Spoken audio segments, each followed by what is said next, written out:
ओम ज्ञानतिमिरन्धस्य ज्ञानाञ्जनशलाकया चक्षुरुन्मिलितं येन तस्मै श्रीगुरवे नमः। श्रीचैतन्यमनोभीष्टं स्थापितं येन भूतले स्वयं रूप कदा मह्यं ददाति स्वपदान्तिकं। वन्देऽहं श्रीगुरो श्रीयुतः पदकमलं श्रीगुरोर्वैष्णवांश्च श्रीरूपं साग्रजाता सहगना रघुनाथान्वितं तं सजीवं साद्वैतं सावधूतं परिजनासहितं कृष्णचैतन्यदेवं श्रीराधा कृष्णपादान् सहगना ललिता श्रीविशाखान्वितं च। नमो ॐ विष्णुपादाय कृष्णप्रेष्ठाय भूतले श्रीमते भक्तिवेदान्त स्वामिति नामिने। नमस्ते सरस्वती देवे गौरवाणी प्रचारिणे निर्विशेष शून्यवादी पाश्चात्यदेशतारिणे वंचाकल्पतरुभ्यश्च कृपा सिन्धुभ्येव च पतितानां पावनेभ्यो वैष्णवेभ्यो नमो नमः। जय श्री कृष्ण चैतन्य प्रभु नित्यानंद श्री अद्वैता गदाधर श्रीवासादि गौर भक्तवृंद। हरे कृष्णा कृष्णा कृष्णा हरे हरे हरे राम राम राम हरे हरे। हरे कृष्ण। टेक्स्ट 6 नादयो व्यादय क्लेशा नादयो वादय क्लेशा दैवभूतात्महेतव दैवभूता महेशव अजातशत्रा अभवन् अजातशत्रा भगवन् जन्तूनां राजनिकर्हिचित्। जन्तूनां राजनिकर्हिचित्। Because of the kings having no enemy, the living beings were not at any time disturbed by mental agonies, diseases or excessive heat or cold.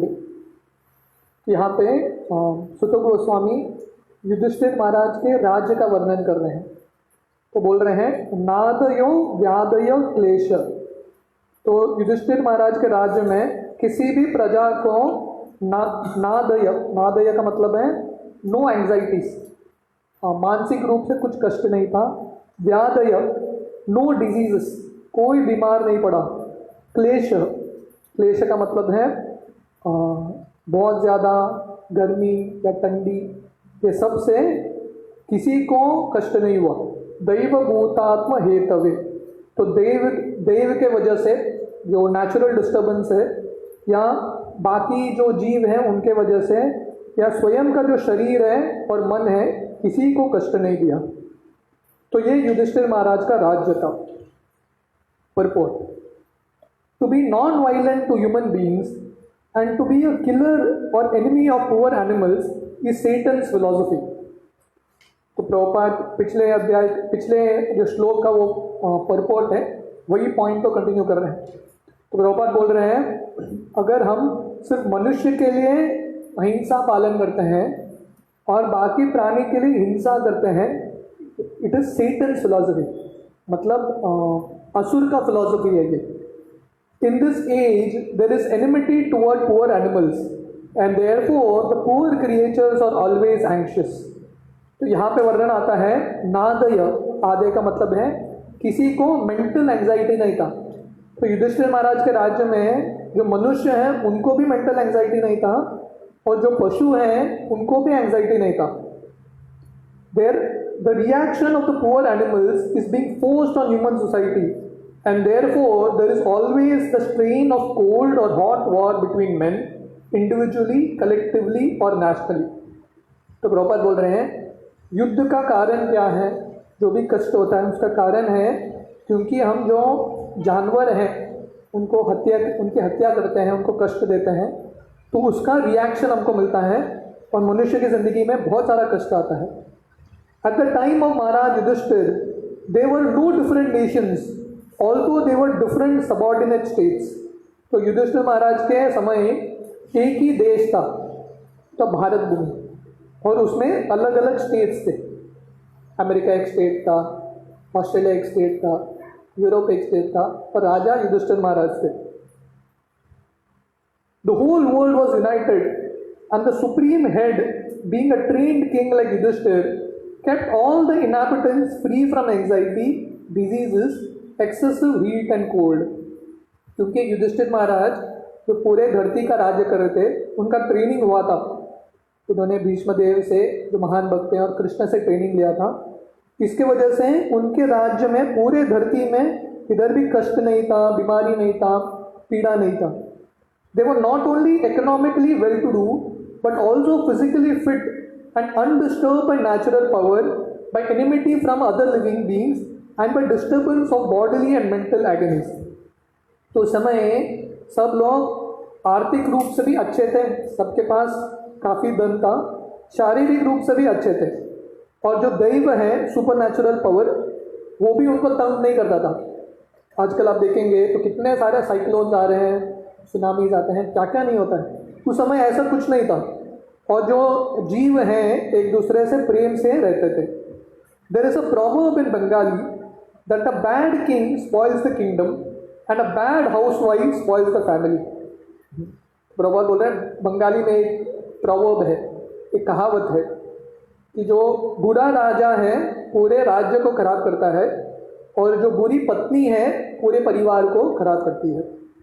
This truth is applicable here also, because the king was pious and obedient to the Lord and sages, because he was no one's enemy, and because he was a recognized agent of the Lord, and therefore protected by him, all the citizens under the king's protection were, so to speak, directly protected by the Lord and his authorized agents.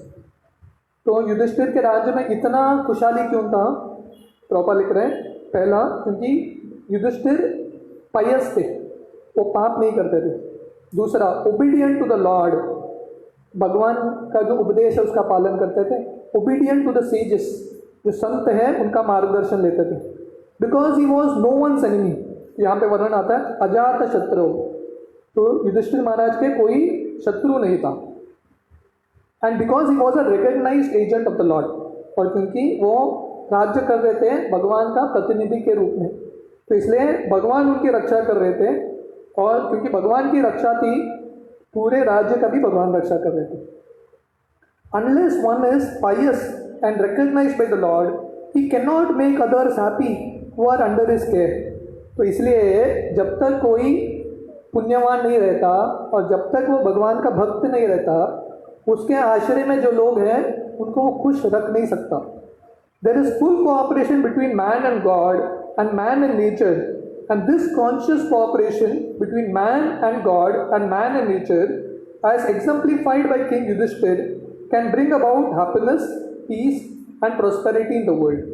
तो इस तरह से cooperation होता है जब मनुष्य भगवान का जो नियम है उसका पालन करता है, जो प्रकृति भी मनुष्य के साथ कोऑपरेट करती है, और सब जगह पे खुशी रहता है, शांति रहता है और खुशहाली रहता है।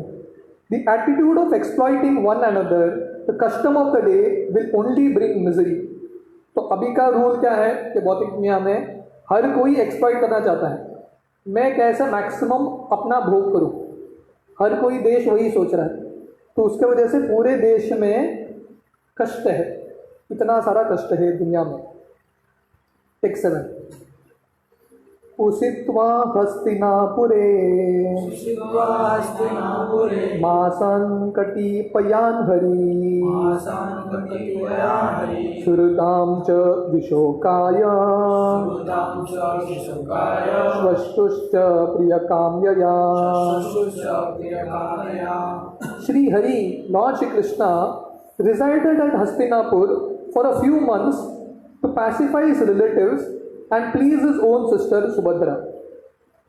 तो युधिष्ठिर महाराज के राज्य का वर्णन करने के बाद सुत गोस्वामी बोल रहे हैं कि कृष्ण, कुरुक्षेत्र का युद्ध हो गया, भीष्मदेव ने अपना शरीर त्याग लिया, अभी युधिष्ठिर राजा बन गए, तो उसके बाद कृष्ण थोड़े और महीने रहते हैं, तो जितने भी उनके सगे संबंधी हैं उनको सांत्वना देते हैं, पर स्पेशली सुभद्रा को खुश करने के लिए। Purport, Krishna was to start for Dwarka, his own kingdom, after the battlefield of Kurukshetra, and Yudhishthira is being enthroned. But to oblige the request of Maharaj Yudhishthira and to show special mercy to Bhishma Dev, Lord Krishna stopped at Hastinapur, the capital of the Pandavas. तो actually Kurukshetra युद्ध के तुरंत बाद कृष्ण निकलने वाले थे द्वारका के लिए, पर युधिष्ठिर महाराज ने उनको विनती किया कि थोड़े महीने रुक के जाइए, और कृष्ण को भीष्मदेव को भी कृपा दिखाना था, तो इसलिए कृष्ण थोड़े महीने हस्तिनापुर में रुक गए. The Lord decided to stay, especially to pacify the aggrieved king, as well as to please Subhadra, the sister of Lord Shri Krishna. तो कृष्ण रुक गए, एक कारण युधिष्ठिर को सांत्वना देने के लिए, और दूसरा अपने जो बहन है सुभद्रा को प्रेम देने के लिए. Subhadra was especially to be pacified because she lost her only son. खासकर कृष्ण सुभद्रा के लिए क्यों रुकते हैं? क्योंकि सुभद्रा का एक ही पुत्र था अभिमन्यु, और वो भी मर गया. Abhimanyu was just married. The boy left his wife Uttara, the mother of Parikshit. The Lord is always pleased to satisfy his devotees in any capacity. Only his devotees can play the parts of his relatives. The Lord is absolute. तो इस तरह से भगवान के जो शुद्ध भक्त हैं भगवान के रिश्तेदार बनते हैं, और भगवान उनके साथ आदान प्रदान करने के लिए थोड़ी देर हस्तिनापुर में रुकते हैं. टेक्स्ट 8. आमंत्र्य चाभ्युजन्ता परिसृज्य अभिवादय आरुहो रथम कश्चित् परीक्षितो विवादिता. Afterwards, when the Lord asked permission to depart, the king gave it. The Lord offered his respects to Maharaj Yudhishthira by bowing down at his feet, and the king embraced him. After this, the Lord, being embraced by others and receiving their obeisances, got into his chariot. तो इसके बाद कृष्ण युधिष्ठिर का आज्ञा लेते हैं द्वारका की ओर जाने के लिए. जो कृष्ण है हमेशा अपने जो भक्त है उनका आशीर्वाद लेके ही कुछ करते हैं. तो ये रूल नहीं है कि ये रूल नहीं है कि सिर्फ हमको ये रूल का पालन करना चाहिए, भक्तों का आशीर्वाद लेना चाहिए. कृष्ण भी स्वयं करते हैं. तो कृष्ण युधिष्ठिर महाराज का परमिशन लेते हैं, मैं जाऊँ क्या, और युधिष्ठिर महाराज जब परमिशन देते हैं तब कृष्ण प्रस्थान करते हैं द्वारका की ओर. तो जाते हुए क्या करते हैं, वो युधिष्ठिर महाराज को अभिवादन, युधिष्ठिर महाराज को रिस्पेक्ट देते हैं. क्यों? क्योंकि उम्र से युधिष्ठिर महाराज कृष्ण के वरिष्ठ हैं, सीनियर. तो वहाँ पे भी सीनियर जूनियर का होता था. सही. तो थोड़े महीने के लिए युधिष्ठिर महाराज बड़े थे, इसलिए कृष्ण युधिष्ठिर महाराज को प्रणाम करते हैं. And the king embraced him, और युधिष्ठिर महाराज कृष्ण को आलिंगन करते हैं. After this the Lord being embraced by others. तो अर्जुन और भीम जो है कृष्ण को आलिंगन करते हैं. क्यों? क्योंकि इक्वल्स, कृष्ण के इक्वल्स हैं. और जो जूनियर्स हैं नकुल सहदेव कृष्ण के चरण को छूते हैं. तो एक ही, ये पांचों भाई में अलग अलग रस था कृष्ण के साथ. कृष्ण युधिष्ठिर का पैर छूते हैं, भीम और अर्जुन जाके कृष्ण को आलिंगन करते हैं, पैर नहीं छूते, और नकुल और सहदेव कृष्ण का पैर छूते हैं. Purport. Maharaj Yudhishthira was the elder cousin of Lord Krishna, and therefore while departing from him, the Lord bowed down at the king's feet. क्योंकि युधिष्ठिर महाराज उनसे elder cousin थे, बड़े भाई थे, इसलिए उनको प्रणाम करते हैं. The king embraced him as a younger brother, although the king knew perfectly well that Krishna is the supreme person of Godhead. तो देखिए, पांडवों को कृष्ण के साथ जो मर्यादा है उसका भी पालन करना है, और साथ में कृष्ण भगवान है दोनों जानते हैं. तो इसलिए युधिष्ठिर कृष्ण का प्रणाम स्वीकार करते हैं और कृष्ण को आलिंगन देते हैं. The Lord takes pleasure when some of his devotees accept him as less important in terms of love. तो कृष्ण को आनंद कब आता है? जब थोड़े भक्त ये समझते हैं कि कृष्ण हमारे अधीन है, हम कृष्ण से श्रेष्ठ हैं. No one is greater than or equal to the Lord, but he takes pleasure in being treated as a younger than his devotees. तो भगवान के सम और भगवान से श्रेष्ठ कोई हो नहीं सकता, फिर भी भगवान अपने भक्तों के अधीन होते हैं ताकि वो रस का आस्वादन कर सके. These are all the transcendental pastimes of the Lord.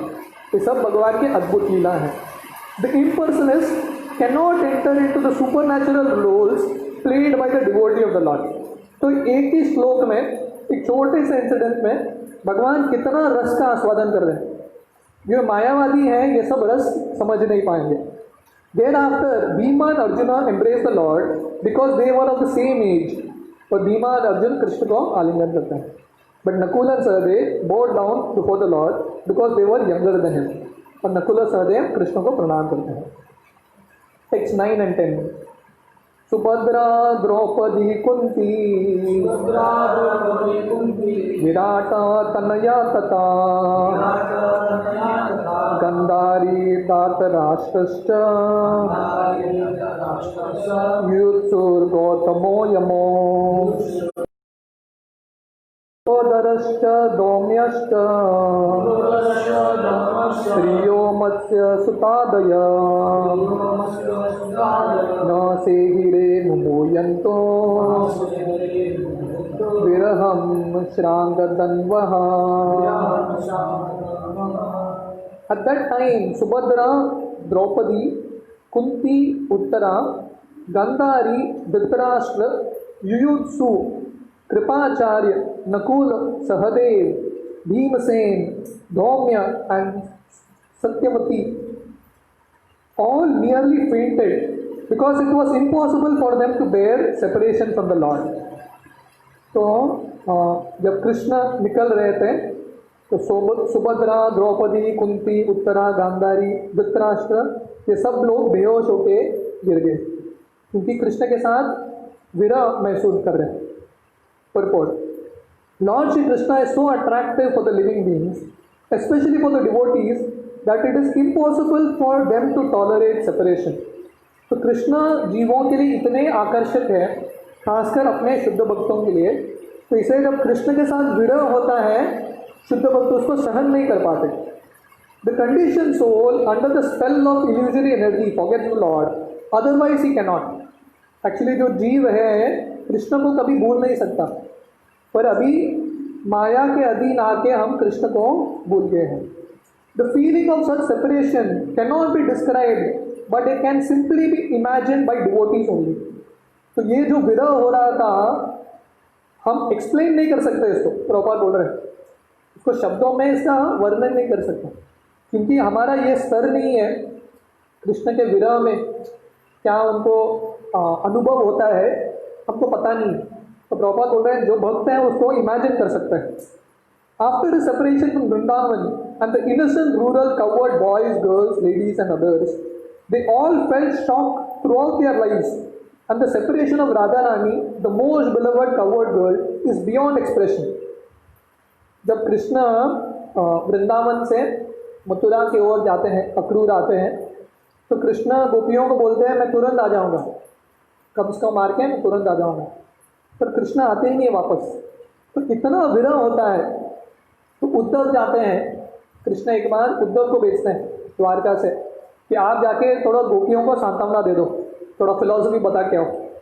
तो उद्धव जाते हैं गोपियों को प्रचार करने के लिए.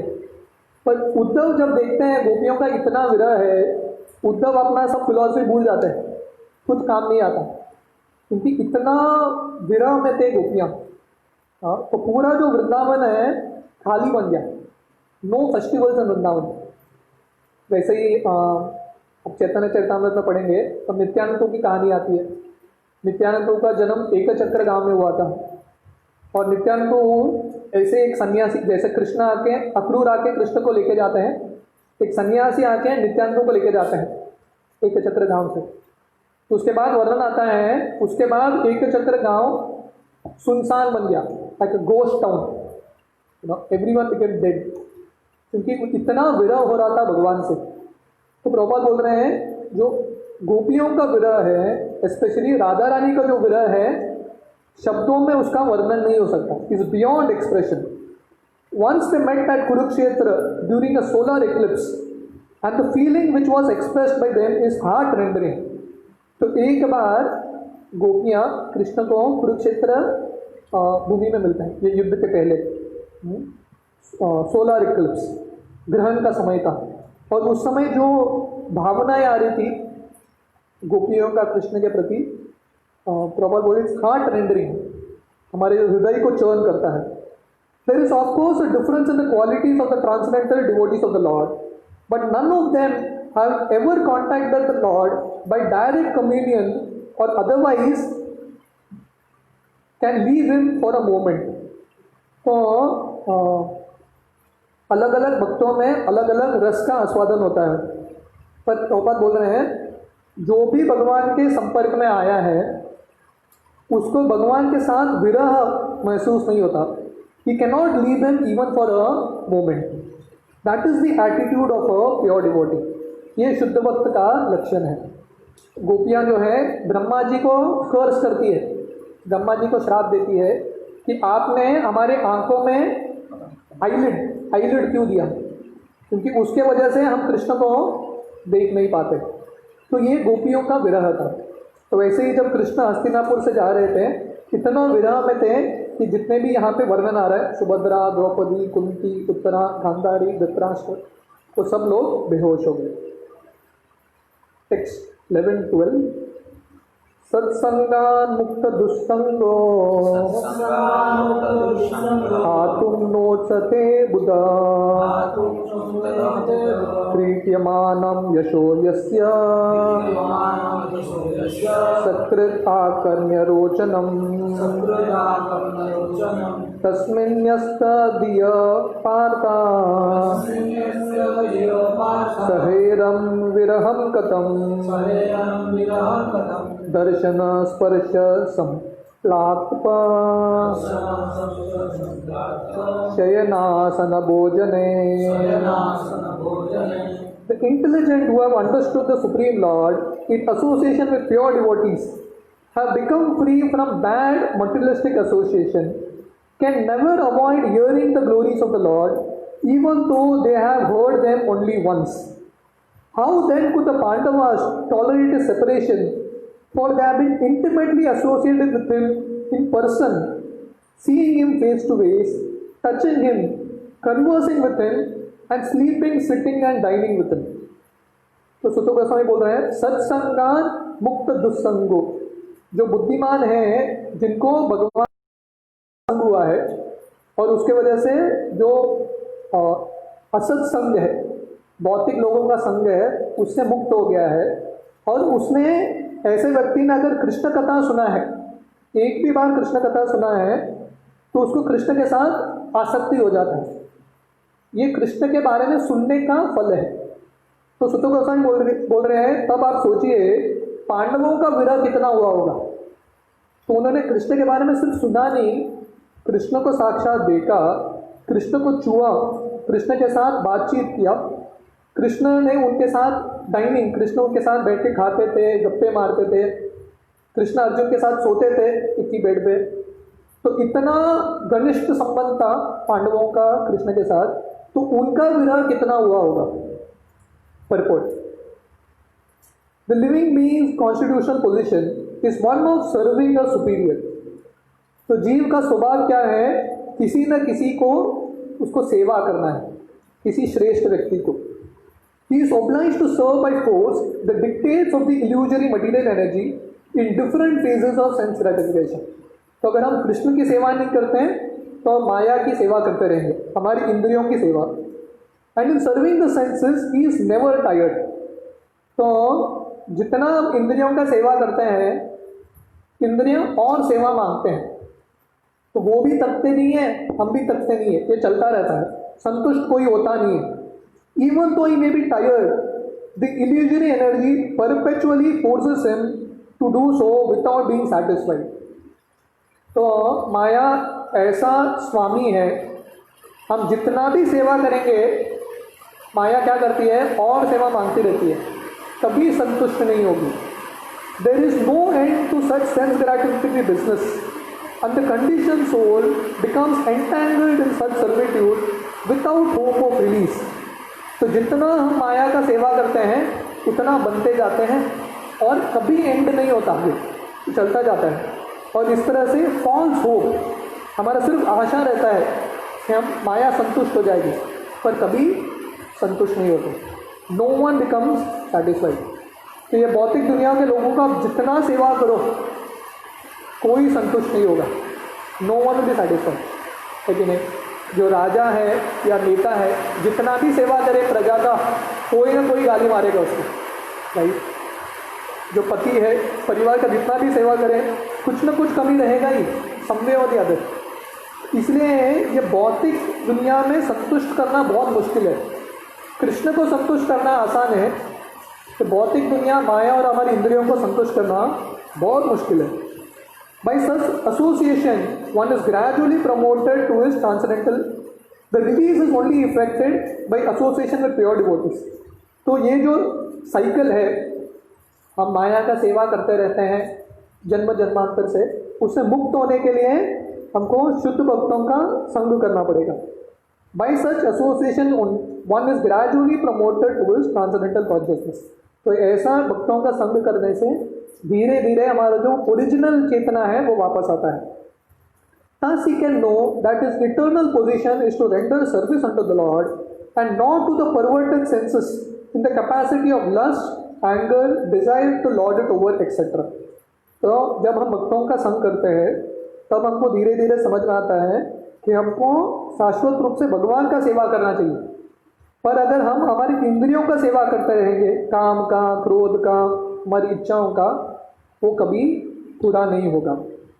Material society, friendship and love और all different phases of lust. तो प्रभुपाद बोल रहे हैं ये जो मटीरियल सोसाइटी है, भौतिक जो समाज है, फ्रेंडशिप, दोस्ती और प्रेम, ये सब क्या है? अलग अलग काम वासनाओं के प्रतिनिधि हैं। तो ये भौतिक दुनिया में एक्चुअल फ्रेंडशिप होता नहीं है और एक्चुअल प्रेम होता नहीं है। It is all lust. Home, country, family, society, wealth and all sorts of corollaries are all causes of bondage in the material world where the threefold miseries of life are concomitant factors.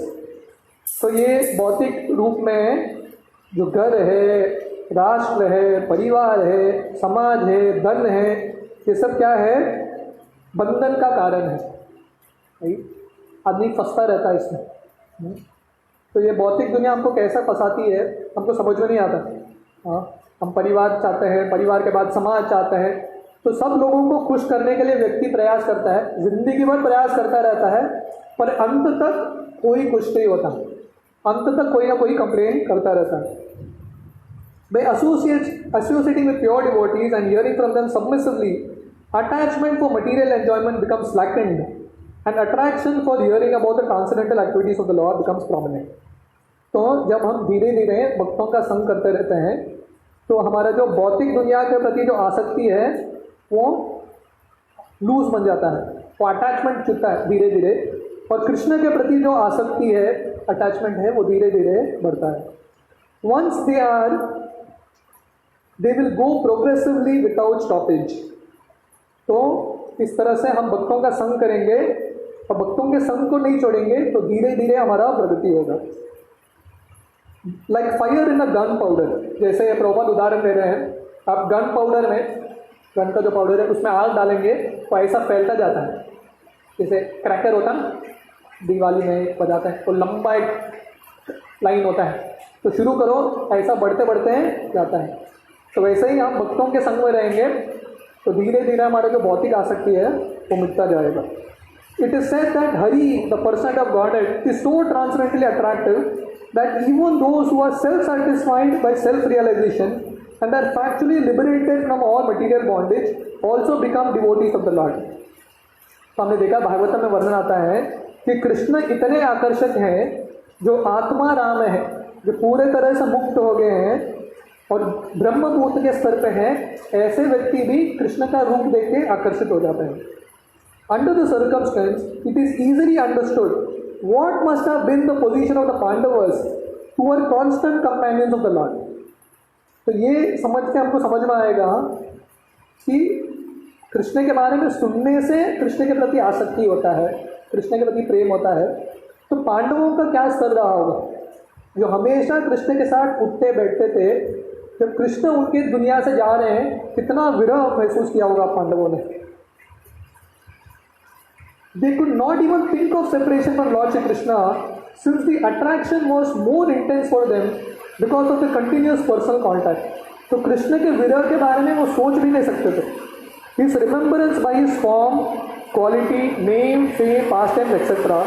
is also attractive for the pure devotees, so much so that he forgets all forms, quality, name, fame, activities of the mundane world due to his mature association with pure devotees. He is out of contact with the Lord.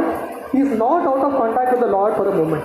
तो वैसे ही जो शुद्ध भक्त है, जब हमेशा भगवान के नाम के बारे में, लीला के बारे में, गुण के बारे में, उनके संपर्क में हमेशा रहता है, तो ऐसे भक्त भी भगवान के विरह में कभी रहते नहीं, हमेशा भगवान के संपर्क में रहता है।